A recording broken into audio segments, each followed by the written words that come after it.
Hello everyone, কেমন আছো সবাই? আশা করি খুব ভালোই আছো। দেখো, আমি দেখতে পেলাম ওরা রাস্তায় খেলা করছে। ওদের খেলা দেখে আমার শৈশবের কথা মনে পড়ে গেল।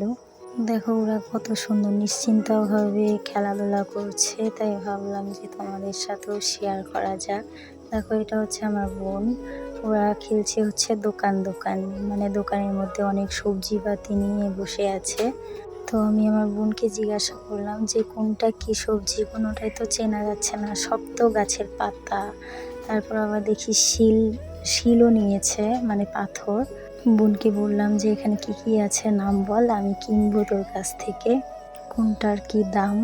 তারপর বোন একটা একটা করে নাম বলল। দেখো, ও হাসছিল, মানে ও নিজেই বুঝতে পারছিল না যে কোনটার কি নাম বলবে। বললো এটা কিসের শাক, তারপর এটা হচ্ছে মাছ। বললো এই ভিডিওটা দেখে তোমাদের কার কার শৈশবের কথা মনে পড়লো, কমেন্ট করে বলো। কি মাছ যেন বললো। তারপরে যে জবা ফুল গাছের পাতাটা হচ্ছে নাকি কেরি। তারপর দেখো, এটা যে আমি হাতে নিয়েছি এটা নাকি সজনে ডাঁটা। ভাবো যে বাচ্চাদের মাথায় কত রকম বুদ্ধি, তাই না? আগে আমিও খেলেছি এরকম। তারপর দেখো, এখানে হচ্ছে আরেকটা বোন আমার, ও দোকানে সব কিছু এলোমেলো করে বসে আছে। ও বললো এটা যেন কিসের শাক বললো। শৈশব জীবনের মতো আর কোনো জীবনই নেই।